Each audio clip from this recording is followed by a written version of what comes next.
Good morning, members. Welcome to the February 24th meeting of the Ways and Means Committee. I call the meeting to order. A quorum is present.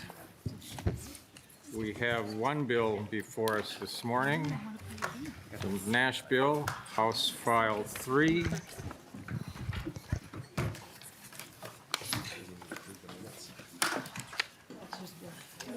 Chair Nash, would you like to move your bill? Thank you, Mr. Chair. I would move House File 3 with a referral to the General Register. Chair Nash moves that House File 3 be placed on the General Register. Chair Nash, you have the A9 Author's Amendment. Would you like to move that to get the bill in the shape you would like? I would move the A9. It'll put the bill in the shape that I'd like. Thank you. We're going to vote quickly on that, then I'm going to go back to the minutes. All those in favor of adding the amendment signify by saying aye. Aye. Opposed? The bill is amended. Let's go back and pick up the minutes from the last meeting of, what was our date? I'll find it shortly, February 17th. Oh my, what am I going to do? Mr. Chair, I'll move those minutes because I'm... No, you're not moving the minutes. Okay. I like to be... Okay. The lovely members on the other side of the aisle Please forgive my participate. Representative Claiborne, would you like to move the minutes of the last meeting? Are you trying to cause grief between Chair Nash and I? Yes, I'm happy to move the minutes. Thank you. No. Representative Claiborne moves approval of the minutes as presented. All those in favor signify by saying aye. Aye. Opposed? Thank you. The minutes are approved. Now then, back to your bill, Representative Nash.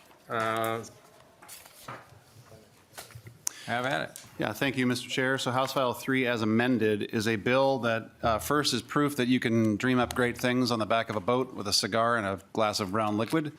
It is one of a number of things that we have come up with to try to limit the future propensity for fraud, waste, and abuse.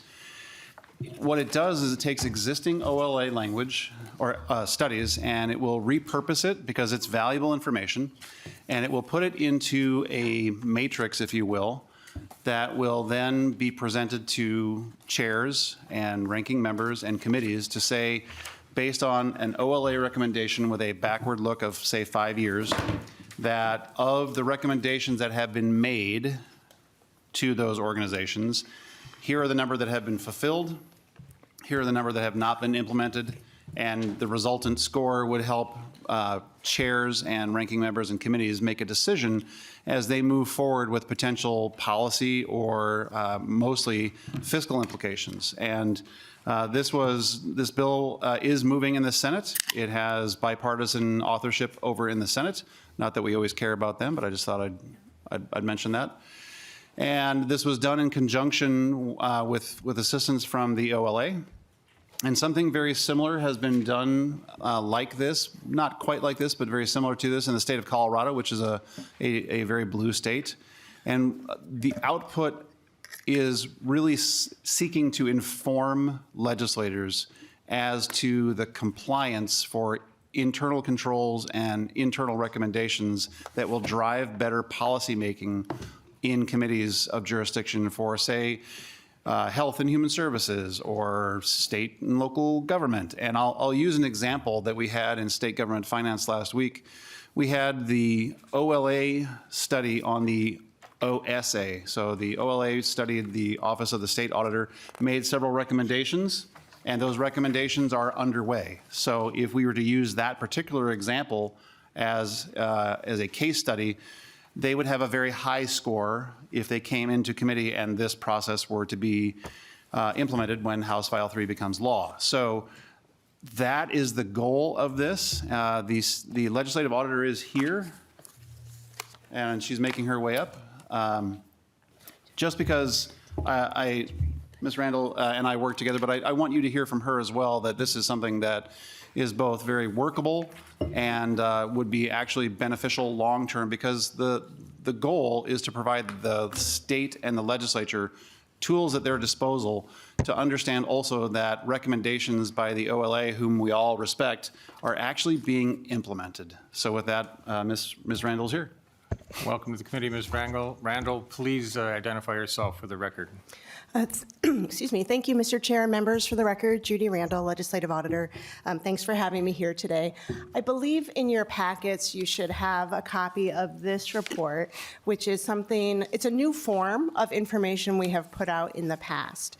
And this report looks back at a couple years of our program evaluations and special reviews, so just certain type of our reports. And we did some follow-up work to the extent we could with agencies to identify the extent to which our prior recommendations had been implemented. We reached out to them, and then to the extent we could, we got information documenting that they had implemented. So I think there has been some confusion about MMB putting out a report related to update recommendations. And just to clarify, MMB's report is based on self-attestation by the agencies. So the agencies report back and say, yes, we've implemented OLA's recommendation, or no, we haven't.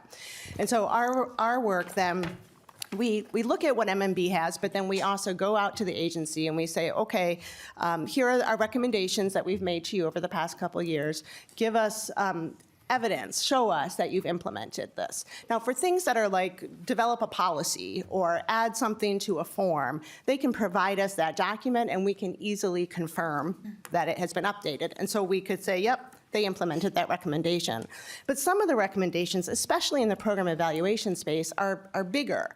You know, things like not just develop a policy, but implement it, right? And that's something that we can't just confirm easily. That's something that would require us to go back out, pull a sample, look to see, you know, did they actually implement this policy, pull test files, things like that. And so for those, we identify in here as work needed to determine implementation. That's not a statement on the agency's progress, that's just a statement on our resources. So the idea behind this then is for you all to have kind of an easy to look at report that says, okay, I'm interested in this agency, what have they done, what haven't they done? If they haven't done it, why not? And again, it's not intended to be like a wagging your finger shame. It's the purpose of this is to provide information to all of you, to remind you of recommendations we've made in the past, and to identify opportunities for additional conversation.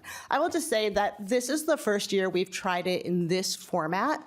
And I will acknowledge that we have received a decent amount of feedback on ways that we can make it more useful, and I'm 100% open to that. Again, our goal is to make it useful for all of you. I do think there's a difference between like the internal control recommendations we have, where that's like a compliance situation, and those are like, you know, XYZ agency isn't complying with the policy or isn't complying with the law. Those, I think, you know, need to get addressed immediately and need to be implemented, and those are really important, obviously. Other things where it's our recommendation and an agency hasn't implemented it, that's, again, an opportunity for a conversation. So the idea is to formalize this process a little bit more, and then you will see there's a fiscal note, and then to give us resources so that we can actually go out and do those tests and provide more information rather than relying on self-attestation and just the easy to confirm recommendations. So happy to answer any questions. Thank you. Thank you, Ms. Randall. I don't see any questions.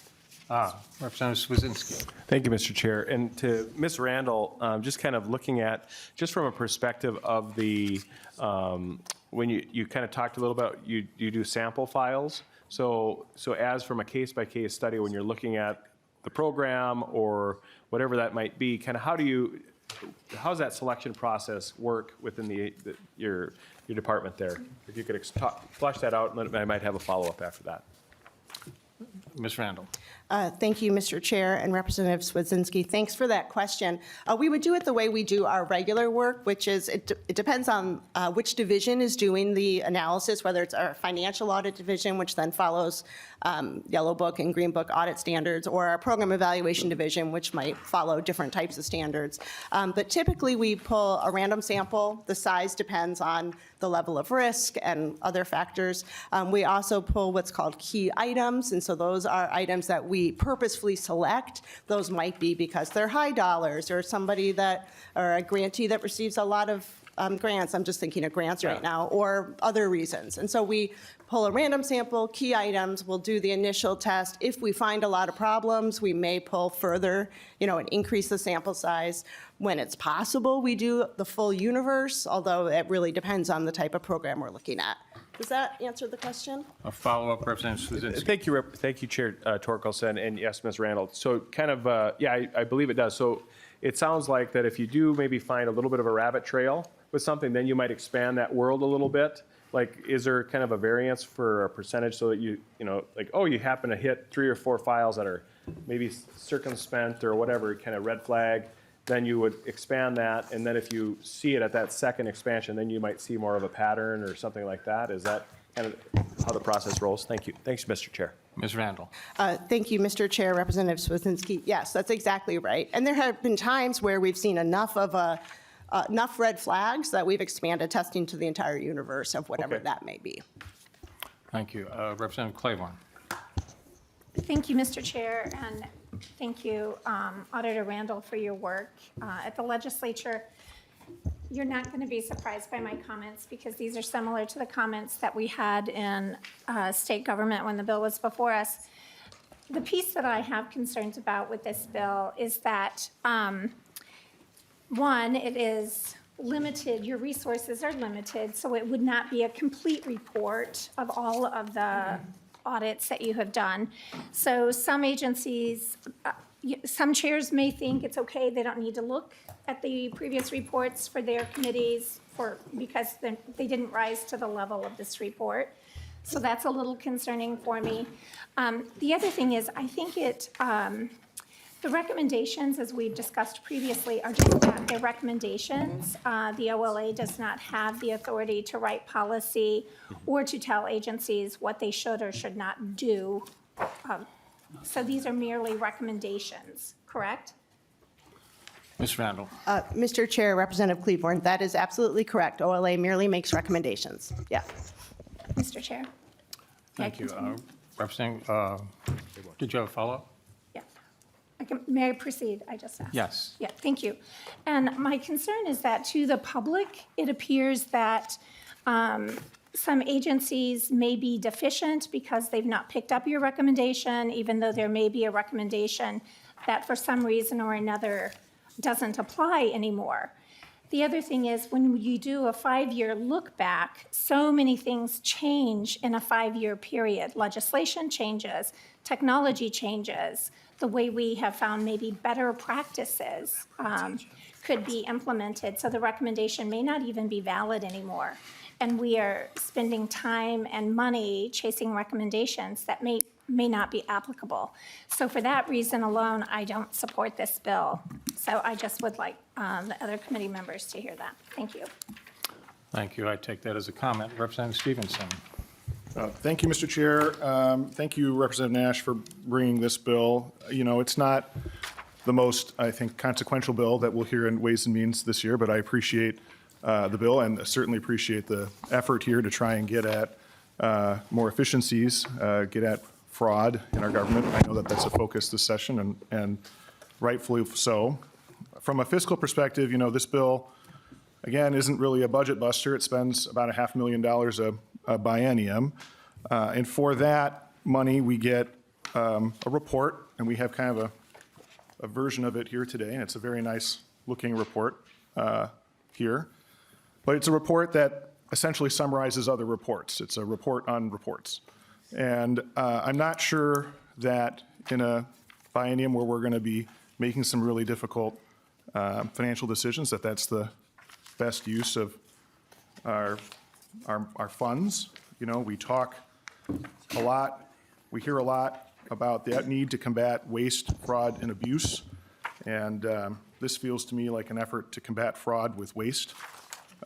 So I'll be voting no today. Thank you, Mr. Chair. Thank you. Representative Nash, two-year bill. Thank you, Mr. Chair. Well, to the last comment, I would say we have lost a tremendous amount of money at the state of Minnesota due to a comprehensive lack of oversight. And having been here for 11 years, both in the majority and the minority, and now whatever this is, I will tell you that very often in a fiscal committee or any committee, we don't have these types of reports at our fingertips. Summarizing the very valuable work of the OLA, I think, is a worthwhile effort. Is it a recommendation? Yes, it is. But I will go back and encourage any of you to find a study or a report done by either Mr. Nobles, which was in my early time, or Ms. Randall, and find that there is a lack of validity. Because you won't. There are certainly things that may be disagreed with by agencies or organizations or individuals, but the work is solid, and I don't think I've ever heard anybody say that the work of the OLA is not comprehensive, is not spot on, that there, again, may be minor disagreements, but in the main, the work is exceptionally good. And discounting that, oh, we don't need this, I think really speaks to an idea that we as the legislature on our own are going to be able to combat the waste, fraud, and abuse. I think that it is an all of the above. So certainly like the work that Chair Robbins is doing. Apparently she's getting a message from somebody. But I think that we all have a responsibility, but that independent, outside, nonpartisan voice and view that looks at what we're doing is extremely valuable and extremely important, and to aggregate that into an easy-to-use report that will then, and I don't want this lost in the committee, we are then giving Ms. Randall the ability to go back after a recommendation has been made and follow up on that, not just take the word of an agency saying, yep, we're good, we feel like we did this. That is some of the magic that is in this bill, is saying there will be follow-up. And when I asked Ms. Randall what would be required and the fiscal note was put together, the money that is in the fiscal note is what Ms. Randall said that she needs in order to do this work. So I certainly understand that some would discount, oh, it doesn't seem like it's enough. I trust Ms. Randall to come up with that. So, Mr. Chair, I will conclude my bill, and I will say that in my estimation as the author, I believe that House File 3 is a step in the right direction to begin eliminating the waste, fraud, and abuse, not persecute or prosecute what's happened in the past, but to lay the groundwork for how do we prevent this moving forward. And I think that a vote in favor of it is a vote in favor of reducing waste, fraud, and abuse. A vote against it is just allowing things to perpetuate the way they are. So with that, Mr. Chair, I would ask for a roll call. Roll call has been requested. A roll call is granted. Thank you, Chair Nash, for bringing this bill forward. I think you're on the right track, and the work of the legislative auditor is so important to our work here at the legislature.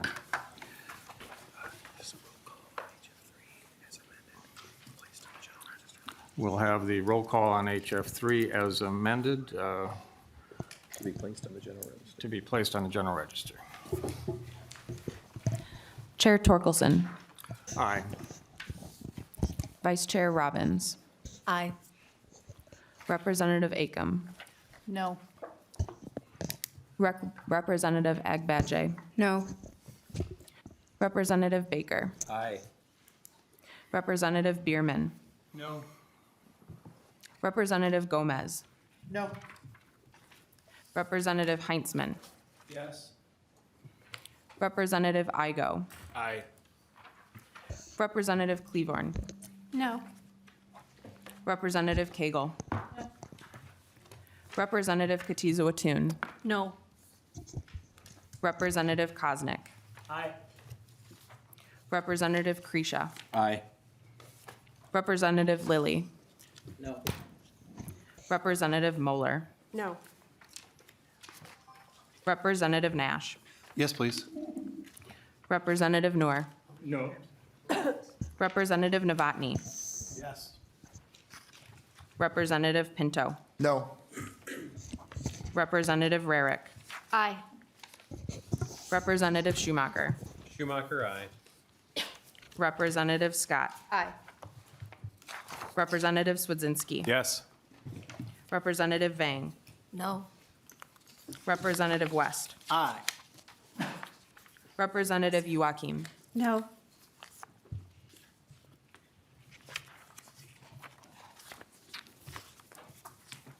There being 14 ayes and 13 nays, the bill is passed the general register as amended. Thank you, Mr. Chair. Okay, thank you, members. Next, we are going to spend the rest of today's committee hearing taking an in-depth look at a topic that's near and dear to all of our hearts, inflation. This is not really meant to be a gotcha of any sort. It's really meant to inform us better about an important topic that has an impact on the work we will be doing here in this committee as we assemble our budget proposal. If you have looked at the governor's budget proposal, you might note that he does some interesting things with inflation. And it has a long history here at the legislature of being incorporated and unincorporated. But that history is something that I think we should all consider as we do move forward in this very important budget year where we are likely facing a significant deficit in the tails and an unknown at this point what the number might be in the nearby biennium. With that, I believe Mr. Sullivan is going to lead off this discussion if he's got his technology in working order. Please introduce yourself for the record and proceed with your presentation. Thank you, Mr. Chair. Mr. Chair and members, I'm Colby Sullivan with the House Research Department, joined by Emily Adrians of House Fiscal and Anna Mingi of MMB, and together we're going to present on the topic of inflation on the expenditure side of the budget forecast. So everyone should have a copy of my slides. It's the one-pager. It should be in front of you. That's where we're going to start. I'm going to set the table a bit before turning it over to Anna to talk about. Yes. Before turning it over to Anna to talk in more detail about how MMB currently incorporates inflation into the expenditure side of the forecast. But I thought it would be helpful, even before I talk about the history, just to explain quickly what we mean when we say expenditure inflation. So the state budget forecast, there's two sides to the equation. There's the revenue side and there's the expenditure side. The revenue side, it does include inflation in that the income tax model that informs the income tax revenue projections in the forecast does include CPI and other forms of inflation. For example, it assumes that when there is inflation in the economy, wages will increase as well. So the two are positively correlated. I believe similarly with the sales tax portion of the forecast assumes that as inflation increases the price of taxable goods and services, that will generate additional sales tax revenue for the state of Minnesota.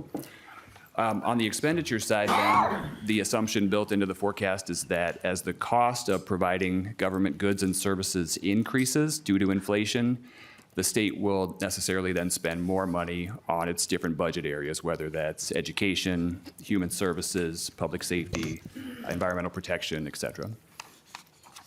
So currently, as I just noted, inflation is included on both the revenue and the expenditure side of the forecast. That wasn't always the case. Advance my slides, okay. So here's a really brief timeline just to catch us up to how things have changed over time and where we're at now. The first item is, this is in 1991, the November forecast that year. That was the first time that the Department of Finance, the precursor agency to MMB, Minnesota Management and Budget, began including inflation on the expenditure side. In May of 1994, the legislature passed a law that governed what was to be included and excluded from the budget forecast. And so the legislature effectively at that time required the Department of Finance to continue including inflation on the expenditure side of the forecast. That continued for about 8 years until the early 2000s. So as you'll recall, in 2000, the dot-com bubble burst, and in 2001, the US economy was in recession. So in 2002, this was a supplemental budget year. The state budget was out of balance, and the legislature had to take action to bring it back into alignment. At that time, the House was controlled by the GOP, the Senate was controlled by the DFL, and the governor was Jesse Ventura of the Reform Party.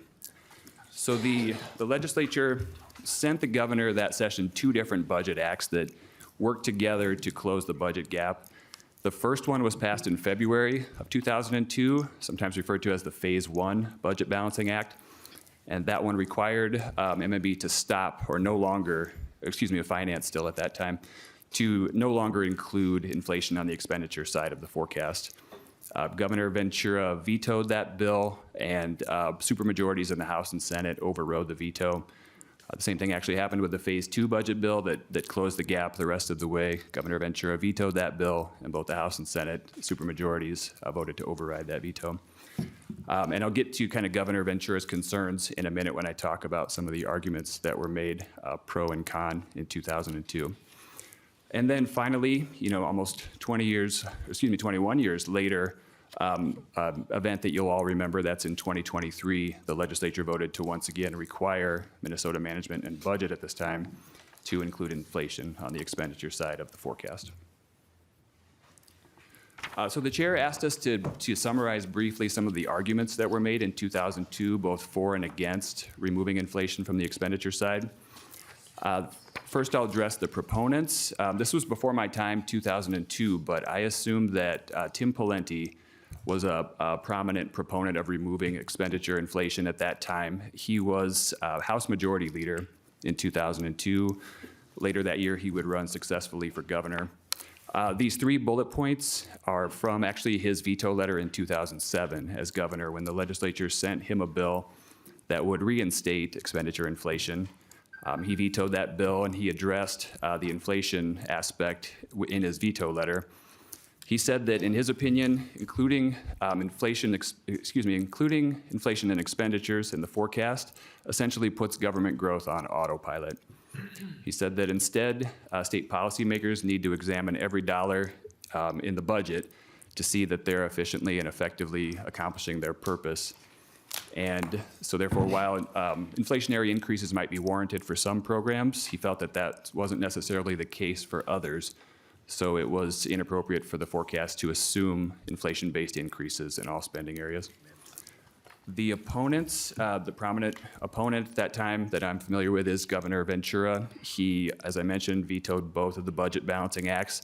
Both acts included a lot of different components, but he singled out removal of inflation in his veto letter. He said that it was a bad idea because removing inflation from the expenditure side would lower the state's financial management standards, which could potentially affect, for example, the state's credit rating. He said that inflation is real, and it's a real factor that drives state spending, and because it's included on the revenue side, it should continue to be included on the expenditure side as well. And finally, he felt that by not taking into account inflation on the expenditure side of the equation, it created risk and the potential for instability in state budget making, which could be a problem not only for the state, but also for the cities, counties, and schools that depend on a stable state government.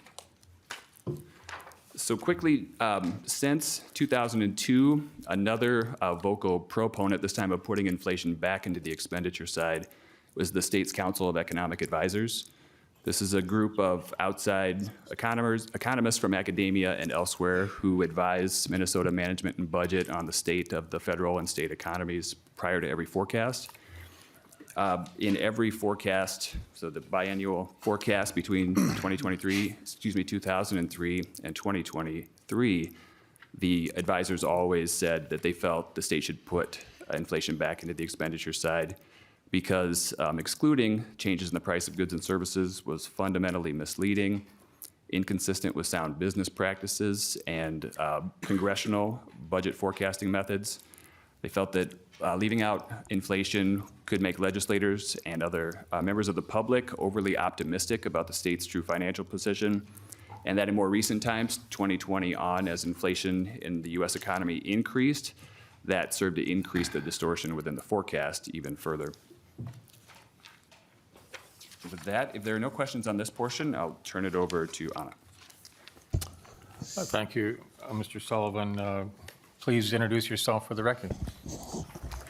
Good morning, Mr. Chair, members. I'm Anna Mingy, State Budget Director at Minnesota Management and Budget. Mr. Sullivan is kindly pulling up my slides, but I believe you all have them in your folders as well.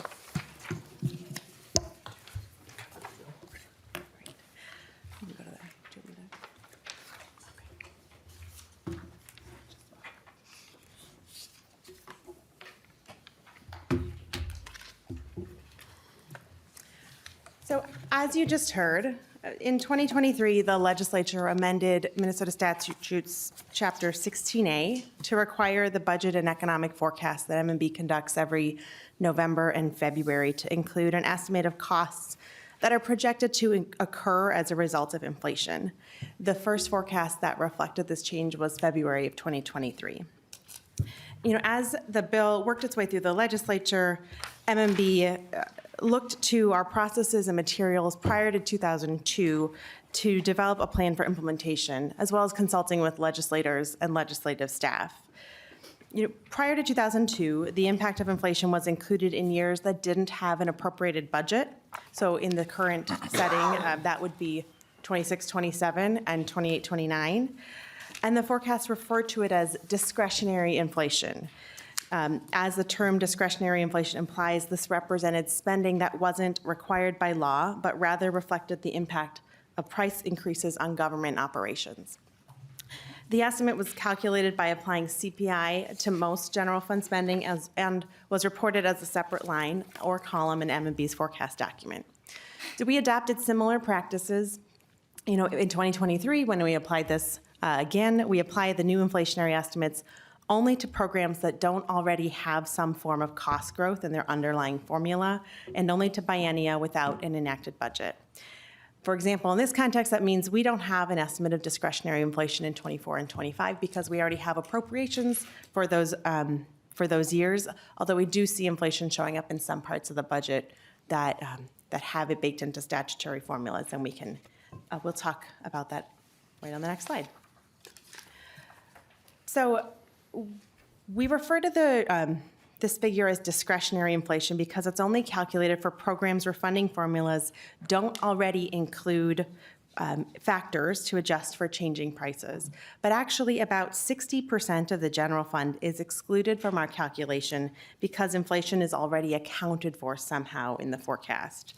The slide lists out programs that we exclude from the calculation, and you will note that it includes the general fund's largest programs that have some or all of their spending adjusted for inflation in statute. So for example, we exclude a large portion of medical assistance where the underlying statute sort of assumes price growth in managed care, nursing facility payments, and some portions of disability waivers. There's underlying price growth in child care assistance, Minnesota Family Investment Program, a number of education programs, and other places. So then our discretionary estimate is applied only to the remaining 40%. But it's important to emphasize this money does not automatically flow to programs. It has to be appropriated by the legislature. So policymakers have the choice, you all have the discretion to use this money to address inflationary pressures, to spend it on something else, or to leave it unspent, which would benefit the general fund bottom line. So let's talk about our methodology. So to estimate inflation, we apply the forecast rate of inflationary change to base level spending in each year. We use a single inflationary index for the general fund. In this case, we use the Consumer Price Index as forecast by our macroeconomic forecasting firm, SPGMI, or Standard & Poor's Global Market Insights. In calculating inflation, we exclude programs that have inflation, as I just outlined. And it's important to note that inflation has a compounding effect. So when we look at 2029, there's 4 years of change in CPI that all roll together. And because I work at M&B, I'm going to show you a slide with some numbers. This slide provides a simplified example of how we conduct the inflation calculation. So you can see if you look just at fiscal year 2026, in this example budget, base spending is $2,000. But a large portion of the spending already has inflation incorporated. So if you subtract $1,000 that already has inflation, you're left with $1,000 of spending that needs to have an inflationary adjustment. You can apply forecast CPI in 2026, or CPI growth is 2.2%. So when you multiply the 1,000 times 2.2%, you end up with $22. There's a similar calculation for future years. However, the impact of CPI growth compounds. So rather than just 2.7% in 2027, you have to include to the 2.7% increase that occurs in 2027, plus the 2.2% increase that occurred in 2026, because we don't assume that prices grow and then fall and then grow again. It's growing over time. So having shown you this sort of simplified example, the next table includes the actual numbers that we used in the November forecast. And this is something that we include as a part of our forecast materials. So in the November forecast, if you look on the first line, is the forecast CPI change year over year. Those are the same numbers we saw on the same slide, 2.2%, 2.7, then 1.9, and 2.3%. The next line is the total general fund base, which starts at about $32 million in 2026 and grows to billion, by 2029. But then we subtract from this the programs that have some sort of inflation or cost growth included, and end up with an adjusted base that's more like $13 to $14 billion a year. Then we apply that change in CPI from the top of the table to the adjusted base to calculate the estimated inflation for this year's biennial budget, 26-27, and then the inflation that will be left for the 2027 legislature to incorporate it into the 2028 and 2029 biennial budget. So this inflationary estimate is fairly high level, and it's really meant to serve as a guide for policymakers and to provide an estimate of the cost of funding current services as prices grow. Then in support of that goal, MMB calls out the value of this inflationary estimate in our forecast materials. So this table on slide 7 is an example of how we displayed it in the November forecast. You can see here that we call out discretionary inflation as a line within total spending so that the public and policymakers can see what is the base spending and then what is the impact of the discretionary inflation calculated under 16A. We also then communicate the bottom line balance with and without inflation, because the inflationary estimate isn't an obligation against the state budget. It's really an estimate about the cost of funding the current government services. So I'd like to highlight one additional concept that creates some complexity with the inflation calculation, but is really, really critical as we look ahead to setting the budget for 2026-27. And that is that, as I've described, the forecast includes inflation for all biennia without an enacted budget. And right now that's 26-27 and 28-29. And our macroeconomic projections show that CPI is growing across the forecast horizon, which means that inflation will occur in the first biennium and in the tails. But of the total inflationary estimate, MMB, there's a part that is attributable to the growth that occurs in 26 and 27, and then there is a portion of the estimate that's attributable to the inflation that will occur in 2028 and 2029. And so while our forecast holds about $900 million for inflation in the first biennium and about $2.2 billion for inflation in the tails, a portion of that $2.2 billion is sort of set aside for the 2027 legislature. Because if the legislature spends the entire inflationary estimate this year, MMB will continue to forecast an inflationary estimate for 28 and 29, in our end of session materials and in the following, next November and so on, because CPI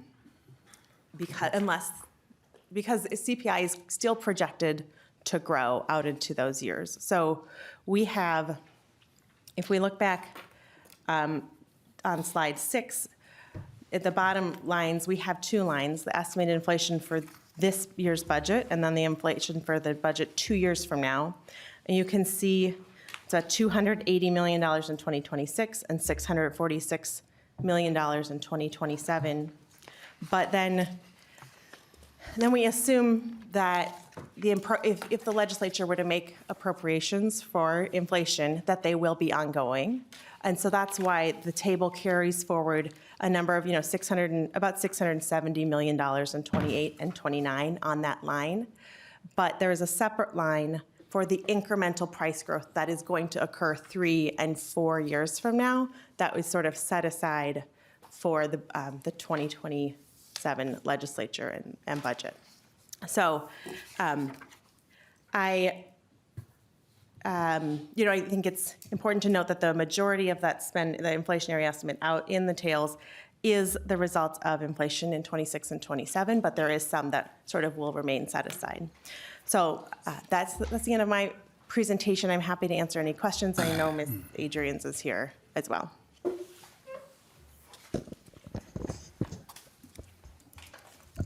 I don't see any questions at this point. We'll continue with the presentation and circle back for questions. I think you've done such a fine job so far that everybody is thoroughly educated. Please identify yourself for the record as soon as you have your presentation called up. Thank you, Mr. Chair and members. My name is Emily Adrians, and I'm the Chief Fiscal Analyst for the House. And I just have one page, and I mostly am going to reiterate things that Ms. Mingy mentioned, and then show some of the same numbers, but in a little bit of a different way, just to thoroughly confuse all of you if you're not there yet. So we're going to keep talking about the same concepts. And please ask questions. We're not actually trying to confuse anybody, but I think this is kind of complicated. So the things I just wanted to mention is that that this is all of the inflation impact, the application of it in the forecast, it all occurs in the general fund, that portion of the state budget. And so it's, as Ms. Mingy mentioned, it's applied to spending that's not already adjusted for inflation. And just a quick reminder, the general fund, it's the largest fund in the state treasury, and this is the primary source of the funding for all of the major functions of state government. So I just don't want anyone to think that we're also kind of bringing in other funds. It's the portion that you all will spend most of session thinking about, and when you have targets, most of this is all going to be occurring in the general fund. The idea, I also wanted to mention this idea of, we talk about the discretionary aspect of it, and for lack of a better term, I think of the other portion as set aside. So I like to think about this as two separate inflation pots. So the discretionary pot that Ms. Mingy mentioned, so this is the amount that the legislature has access to during this budget session. So the amount of this portion of the inflation estimate, it spans across both biennium, and it amounts to just about $2.3 billion. And the set-aside portion of it, this is, again, Ms. Mingy did a really good job explaining this. So this is kind of what you'll think about if you are part of the 2027 legislature, and then you'll be using it at that point. But this is money that you really can't touch. The only way that it would go away is if you change the law that has MMB include inflation in the forecast. So the set-aside amount, it's just under $900 million. That's a pot that you really don't have access to for this current budget. And I think, and I do think it's important to know, as she noted, that these amounts will change. So the calculation of the inflation, it keys off of the spending amount. So as spending changes, the amount that we have for the inflation estimate, it changes. And it probably won't change drastically, but don't get too tied to all of these numbers, because with the next economic forecast and then the legislative changes that you make, those numbers will change as well. So the tables, I just wanted to try to make it clear how these numbers will show up and how they will change. So the November forecast, the fund balance is what I have listed in Table 1. So to show you these numbers, so that discretionary pot is the first line, and that's about the $2.3 billion that the legislature will have access to this session. And then the estimated inflation, the set-aside pot is the second line, so that's that $887 million. So when we're talking about the amount of surplus or the amount of deficit, that's the budgetary balance that's on the bottom there. So the current status for the state in 26 and 27, there's about a $616 million surplus. So you can see that. And then for the tails, it's a deficit of about just over $5 billion. Now, the fund balance also has the line on there, and I think it's informative. If inflation were not included as part of the forecast, and like you heard from both Mr. Sullivan and both Ms. Mingy, there are reasons to do that and not, but it would show a much different picture. So if we did not incorporate inflation, it would be a $1.5 billion surplus, and then a deficit that's closer to $2 billion in the tails.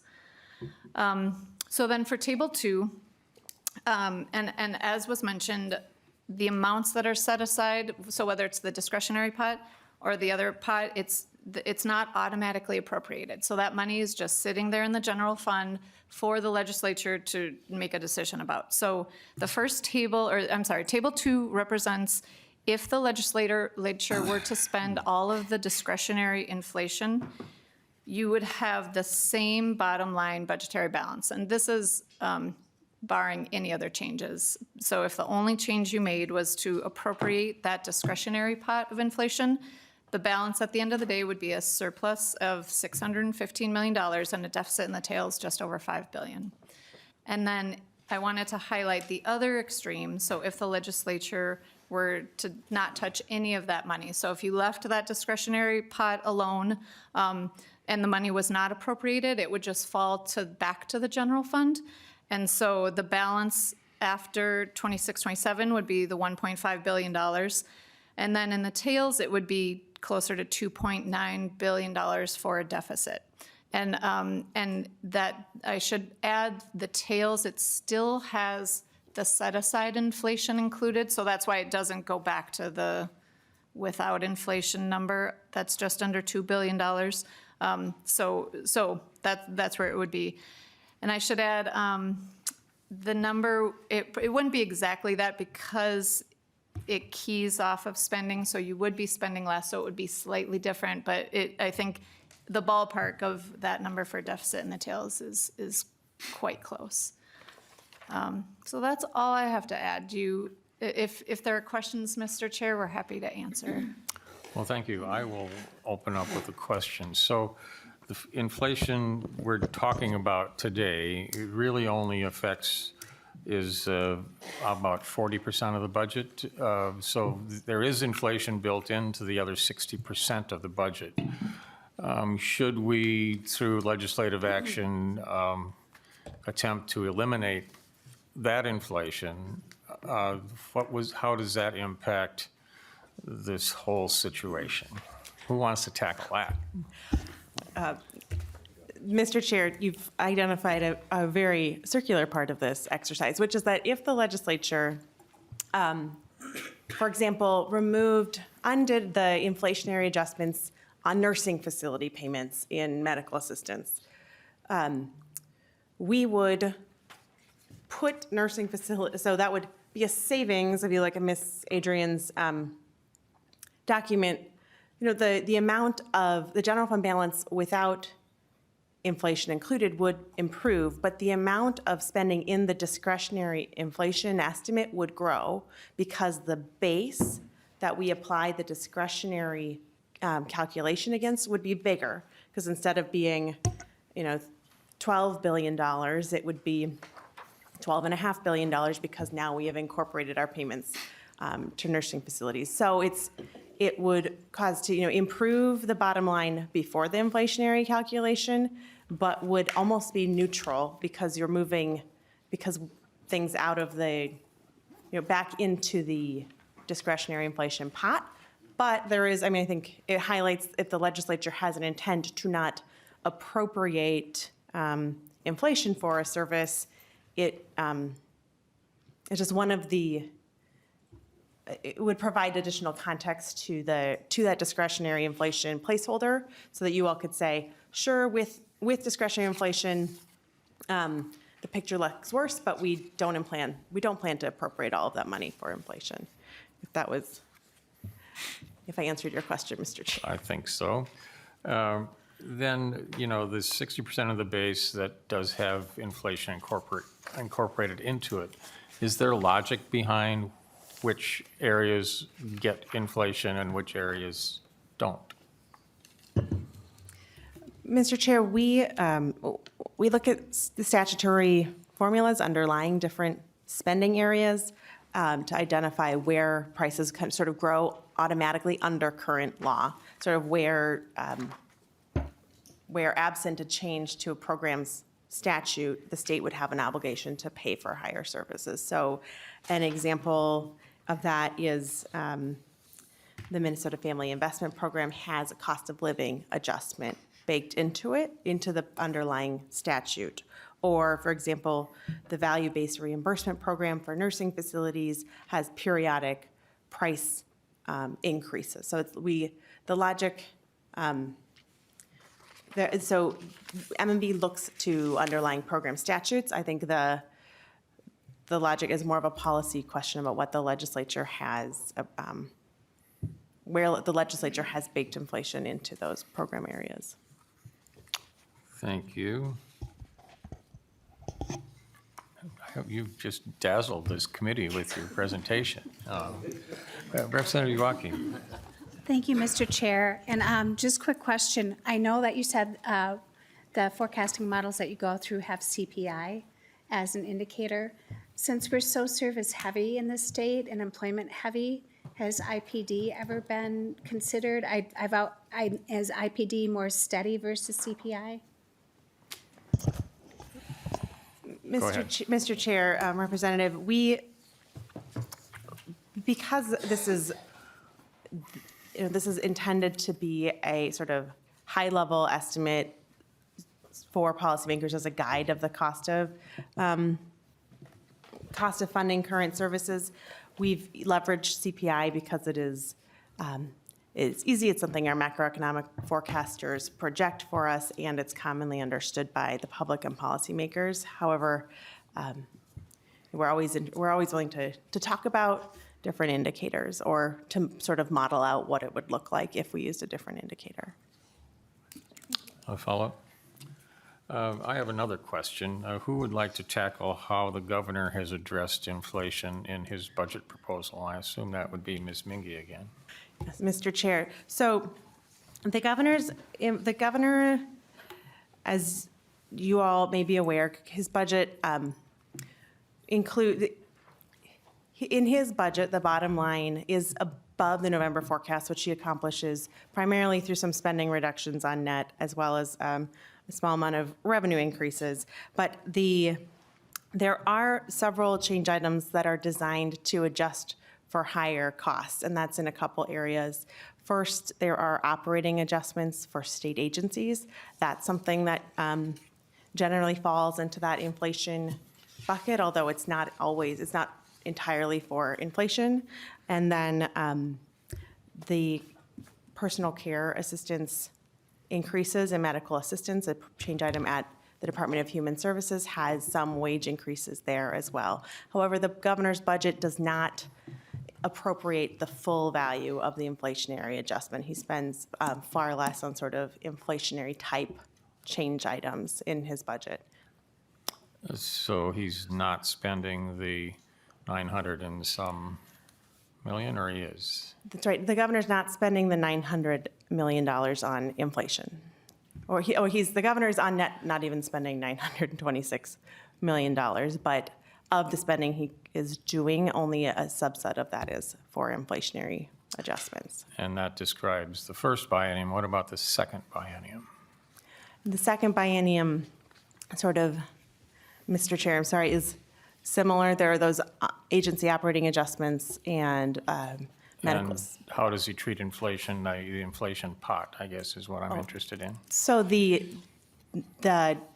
inflationary pot for the first the sort of 26, 27, the discretionary amount that Ms. Adrian's described, sort of the math exercise that the governor's budget faced and that you all will face is we start with the projected balance, and then we add back in the discretionary inflation pot, and that's what's available to policymakers. And so those are the resources that the governor's budget had available as well. The governor's budget ends with the governor's budget doesn't address the set-aside amount. That's something that, so his budget ends with a balance of about $350 million before the remaining set-aside. That's around that $800 million, and then a slight negative balance after the discretionary inflation is added. Thank you. Representative Noor. Thank you, Mr. Chair. Just a quick question. On the governor's recommendation, is he reducing some of the already baked in the 60% inflations in some of the base spending? Ms. Mingy. Mr. Chair, the governor's budget is, makes a couple changes to some of the programs that are included in the base spending. As Chair Noor noted, I think in the human services space, there's a cap to the annual increases for the annual inflationary adjustments for disability waiver spending. So right now, there is, this set of programs receives inflationary adjustments every 2 years based on updates in data from the Bureau of Labor Statistics. And in recent years, some of those increases have been over 6% annually. The governor's budget caps that at 2%. So that is an example of how he's adjusting some of the 60%. There's also a small change in special education transportation reimbursement. But both of those programs still have ongoing price increases in the forecast. A follow-up, Representative Noor. Thank you, Mr. Chair. I just wanted to get that clarity. Thank you. Well, I see no other questions before us.